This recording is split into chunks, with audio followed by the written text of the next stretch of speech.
The moment their hands touched, it happened. Get away from him right now. Hannah shouted, looking at Cody as if she had seen something terrifying. Cody is 5 years old, but this is the first time he's met Hannah. As if an electric shock had passed through her, Hannah quickly pulled her hand back. Of course, neither I nor my husband, Ryan, could understand what was going on. What does she mean by getting away from Cody? We were finally meeting for the first time, so why would she say such a thing? It even seemed cruel. Ryan tried to stay calm and asked her what was going on. Mom, what's wrong? Did Cody do something? Don't you feel anything? Ignoring our panic, Hannah said that. What on earth is she talking about? She let out a short sigh before she spoke. Listen, he is being targeted by a strong malevolence right now. A strong malevolence? Ryan and I exchanged puzzled looks. Who could be harboring such ill will? I can't think of anyone. As I kept thinking about it, Ryan suddenly stood up. He returned after a while, holding a laptop. Could it be this person? He opened a video in front of Hannah, who stared intently at the screen. I didn't think she would be able to tell just by looking at this, but suddenly, Hannah's eyes widened. This is the one. The source of the malevolence is this person. I'm sure of it. Then Hannah started muttering something that concerned us. My name is Kate Hudson. My husband, Ryan, and I run a bakery, and today, as usual, the shop is busy. We start our mornings early, making sandwiches, arranging freshly baked bread, and tidying up the storefront before opening. When the time comes, customers start coming in, eager for the freshly baked bread. We enjoy casual conversations, and when I recommend the seasonal specials, our customers smile and say, "That sounds delicious." Now, we have more regular customers, and I'm really happy to chat with them. I used to be just another customer at this bakery. But as I kept coming back, I found myself drawn not only to the bread, but also to Ryan, the owner. That's how our relationship began, and we eventually decided to get married. When we got married, he told me. Actually, I've been divorced once before. When I quit my job to start this bakery, I got divorced from my first wife. The way he spoke, as if squeezing out the words, made me realize how bitter that memory must be for him. She said she couldn't handle the financial instability. But I chose to have my own store. That's the kind of person I am, he said. There might be times in the future when he would prioritize the shop over the family. He might not be able to be as involved in raising our kids. We talked a lot, worried a lot, and still decided to stay together. It's okay, we'll figure everything out, and I'll make sure it all works out. I took his hand and smiled. After that, we visited Hannah, his mother, to greet her and got married. Ryan and I were filled with happiness, believing we could overcome anything that came our way. Even though Hannah is elderly, she lives alone in a rural area, far from where we live. According to Ryan, Hannah has a strong spiritual sense and gets tired easily around people. I don't have any sense for spirits or ghosts, so I don't really understand that. But according to Hannah, there are times when it's a blessing not to be able to sense these things. That's why she prefers to live surrounded by nature, and both Ryan and I respect her wishes. Even if I'm not physically close, I'm always watching over you two with my heart. That was Hannah's favorite saying. Even though it was a strange phrase, it somehow made me feel reassured and safe. The year after Ryan and I got married, we were blessed with a baby boy, and we named him Cody. Watching our son grow every day brings us so much joy. I want to capture even the smallest changes in photos. Though I feel a bit of sadness as he gradually becomes more independent, I know he'll keep growing like this. By the time he turned 5, he had become quite talkative. But sometimes, he would say strange things. He'd happily wave and say, "Goodbye," to people passing by, or he'd say something like this to someone at the park. "Hey, someone's riding on you." This person was someone who always walked their dog in the park, but no one was riding on them. Not even the dog. Another time, at the grocery store during checkout, he asked the cashier, "Who's piggybacking on you?" He said it with such an innocent smile that it made the other person feel uncomfortable and confused. When I told Ryan about it, he was very surprised. Maybe he's inherited my mom's gift. You mean like it skipped a generation? Yeah. Maybe we shouldn't let him talk too much outside. It's hard to control what he says at preschool, but we started making sure to remind him to zip his lips as much as possible when we went out. But even then, he's still a 5-year-old, so there are limits. Even though he's our child, there's something mysterious about him. If he's inherited Hannah's gift, maybe we should get some advice from her. Hannah has never met Cody in person. When Cody was born, there was a terrible outbreak of illness across the country. Now that things have settled down, I started thinking about consulting Hannah soon. Around the same time that I was worrying about our son's strange comments, Ryan's bakery also began to experience some changes. It wasn't that sales were improving or that we were getting media attention, nothing like that.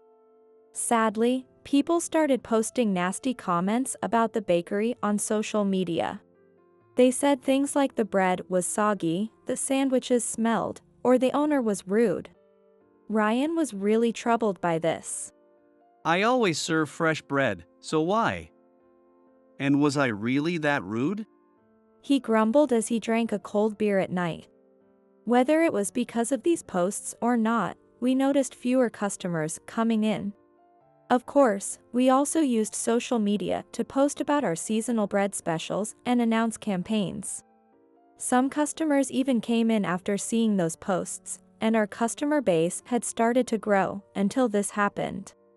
In this age of social media, customers might believe what they read online and decide not to visit the store. I don't think we'll lose all our customers overnight, but this isn't good. We really need to turn this around somehow. One day, while I was sweeping in front of the store, getting ready to open, I noticed a trash bag left out front. I picked it up, wondering what it was. What is this? Hoping it wasn't anything dangerous like drugs or poison, I looked inside. It turned out to be kitchen waste. Why would a bag of what looked like ordinary household trash be dumped here? Who would do something like this? Kate, what's wrong? Did something happen? Ryan came over, seeing me frozen in place in front of the store. When I told him that someone had dumped kitchen waste, he looked puzzled for a moment. But then he quickly laughed and said, Don't worry about it. It's probably just a mistake. Here's how you deal with it. He tossed the bag into the commercial trash bin behind the store. But should we really not worry, as Ryan said? As I stared at the silent trash bin, I couldn't shake the feeling that something bad was going to happen. A week later, more kitchen waste was dumped. This time there were 3 bags, and they smelled awful. Ryan frowned at the sight of the 3 bags. As he threw them into the trash bin behind the store, he grumbled, "We're not a dumping ground, you know." This happened a few more times, just as we were starting to get fed up with it. Then something strange began happening with Cody, too. He suddenly started waking up in the middle of the night, crying and shaking with fear. "Mommy, I'm scared." He would wake up in the middle of the night, come to me, and start crying. He had never done this before, so why now? "Did you have a bad dream?" I asked, but Cody just shook his head and buried his face in my lap, quietly sobbing. "Go away. Stay away." Ryan and I stayed with Cody until he fell asleep. That night, after Cody was asleep, Ryan sipped his beer and said thoughtfully, If this keeps happening, maybe we should report it to the police. You mean about the kitchen waste? But we had already thrown the trash away, and no one had seen who was dumping it. I wasn't sure if the police would do anything about it. After discussing it, we decided to install a small security camera outside the store to keep an eye on things. Around this time, the nasty comments on social media seemed to be affecting our business, and customers became scarce. Sales weren't coming in as usual, and Ryan seemed really down. I wondered how I could cheer him up. The only consolation was that our regular customers still believed in us. Let's focus on the people who appreciate us rather than those who attack us. Kate. Your bread is the best in the world, isn't it? Have confidence, I said, patting Ryan on the shoulder. You're right. Alright, maybe it's time to try out some new menu items. As if all his worries had been swept away, Ryan eagerly started brainstorming new bread ideas. His eyes sparkled like a child working on an art project. I loved seeing that look on his face. When we first met, he used to talk about different types of bread on every date. As the nostalgia washed over me, the living room table became covered in notes filled with various ideas. But just as we were getting excited, something happened that felt like a cruel joke. A week later, the store's walls were vandalized with graffiti. Someone had drawn a familiar cartoon character, and next to it, they wrote "Terrible Bread" in large letters. The worst part was that the graffiti was done in paint, so it wasn't going to be easy to remove. People passing by were shocked and seemed upset. Since our store is on a busy street, there's a lot of foot traffic during the day, but hardly anyone around at night. Because of this, no one saw who the culprit was. Ryan kept his mouth tightly shut, his face stern. He clenched his fists, his frustration evident. I felt the same anger and helplessness. No matter how much someone dislikes my bread, there are things you just don't do. The security camera had caught a shadowy figure, but it was too dark, and the angle made it hard to see the face.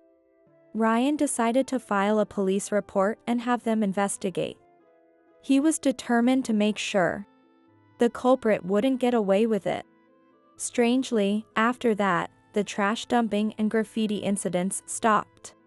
It's possible the vandal noticed the security camera while painting the graffiti. If that's the case, the same person might have been responsible for the trash bags too. Even though the pranks had stopped, the nasty comments online continued. Sometime later, on a day when the store was closed, Hannah called Ryan. Hello, the store is closed today, right? Yeah, it is. What's up? I've been worried about you too. May I come to visit? What, all of a sudden? Both Ryan and I were surprised.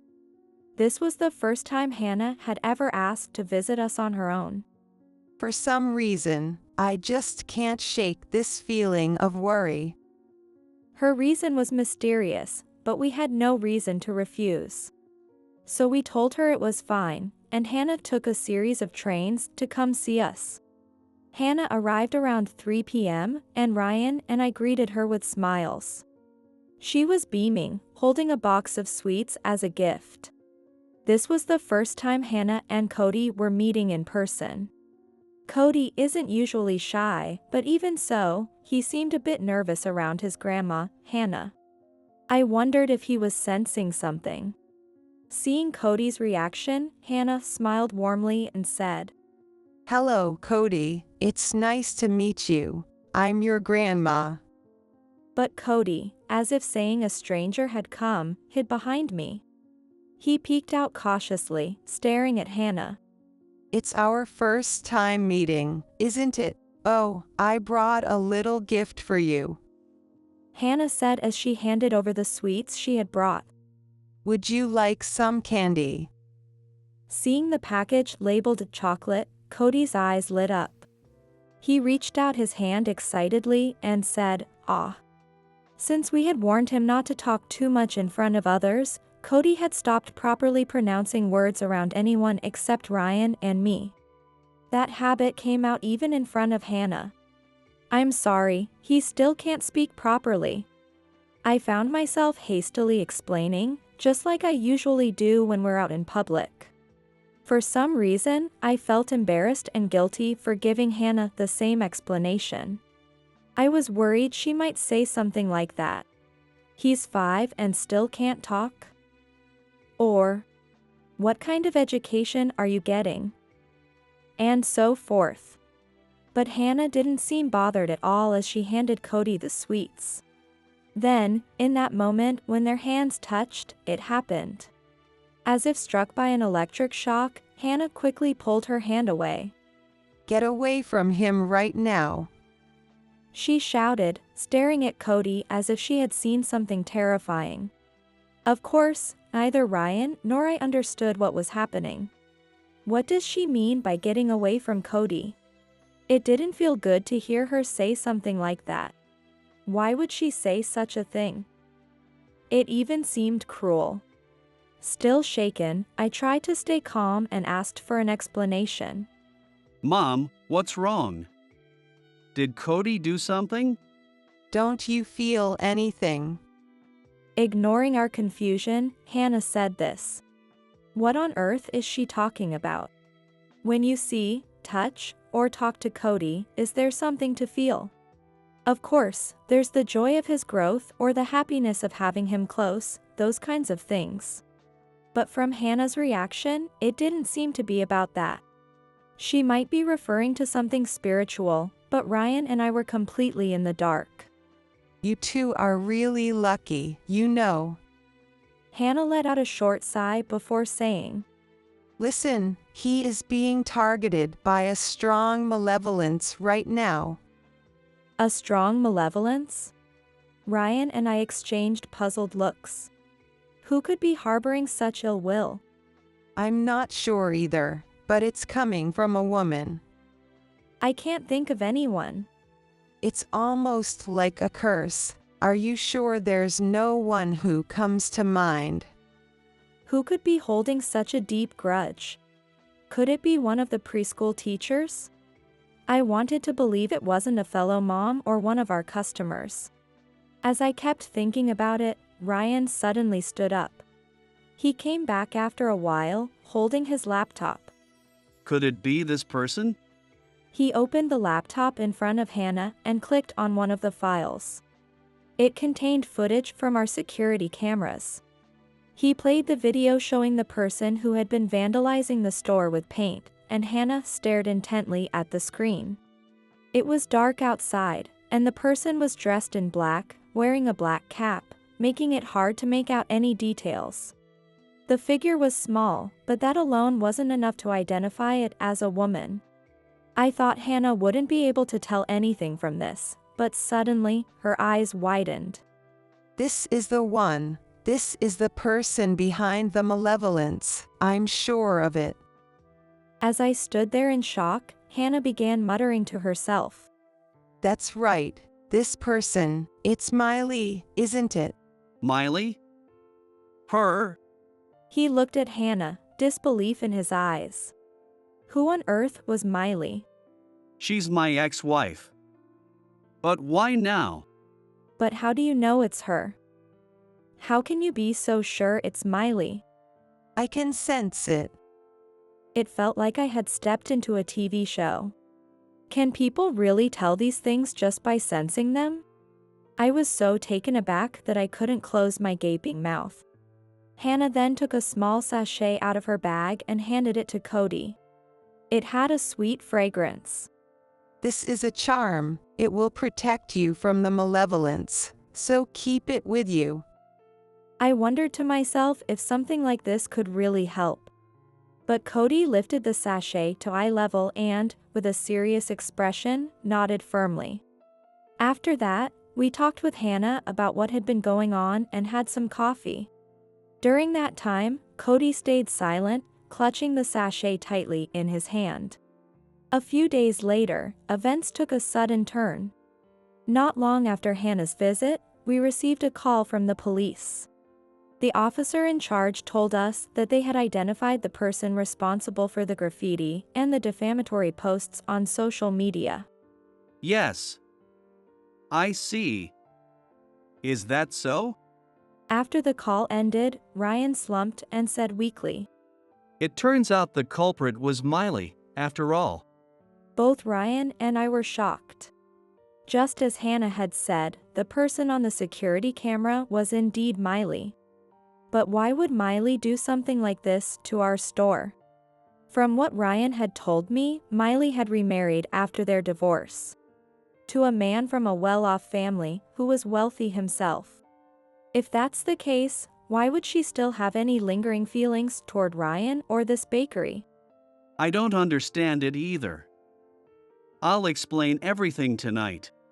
Since the call came in during the day, we decided to focus on the store for the time being. It was impossible not to think about Ryan's ex-wife. Could she be trying to tear our family apart? That thought crossed my mind too. Thankfully, working with customers allowed me to momentarily forget about Miley. That night, after Cody had gone to bed, Ryan shared what the police had told him while sipping on a cold beer and snacking on nuts. It seems that Miley and her husband couldn't have children. Miley had cooperated with the police investigation and opened up about her situation.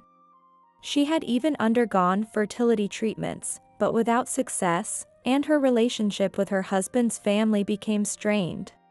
Constantly asked, "When will you have kids?" and being labeled a useless wife, Miley gradually lost her confidence. Hearing those things must have been emotionally draining for her. During this difficult time, she heard through the grapevine that Ryan had remarried. Ryan guessed that a mutual friend must have mentioned it. That friend must have also told Miley about our son, Cody. As Miley struggled with the pain of not being able to have a child, she started to resent Ryan for his happiness, leading her to act out in such a way. That's just jealousy. To think that such a trivial reason led to defamatory posts and vandalism with paint. It's frightening to imagine someone being so consumed by envy and hatred. At the same time, I couldn't help but feel a bit sorry for Miley. I'm sure all she really wanted was to have a child and live happily with her husband. It wasn't anyone's fault. Whether or not someone has a child is something only fate can decide. I do feel sorry for Miley, but we've suffered too. The cost of cleaning up the graffiti and the damage from the defamatory posts were significant. Just as he had declared earlier, Ryan insisted on seeking compensation. Cody must have been really scared too. Ryan downed the rest of his beer in one gulp as he spoke. That's right. Cody had been targeted with malicious intent, even to the point where Hannah said it was like a curse. I couldn't forgive that either. If Hannah hadn't come to visit, Cody might still be too frightened to sleep peacefully. Thanks to the sachet, Cody has gone back to sleeping soundly, just like before. The sweet, subtle fragrance seems to calm him down. If there was one thing I worried about, it was the possibility of Miley seeking revenge or casting another curse.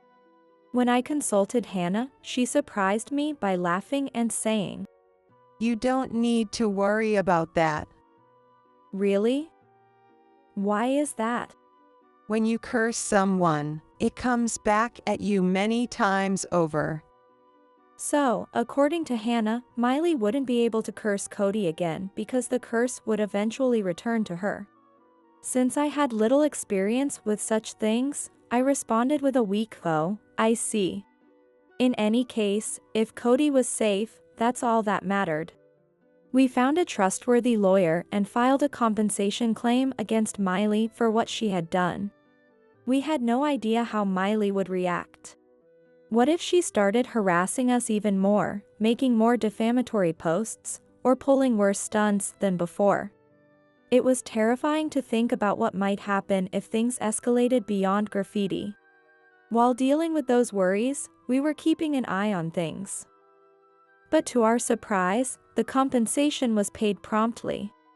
According to one of Ryan's friends, Miley's husband and his family provided the money.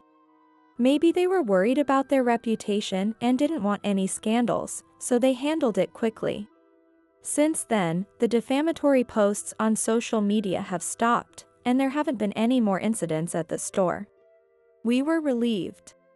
We also heard that Miley and her husband divorced after the whole ordeal. Apparently, neither he nor his family could tolerate Miley's behavior any longer. Harassing an ex-husband and his business was something they couldn't forgive. Not long after that, Miley was hospitalized. It's unclear whether it was due to a mental health issue or some other illness. But it made me wonder if, just as Hannah had said, the curse had somehow rebounded on Miley.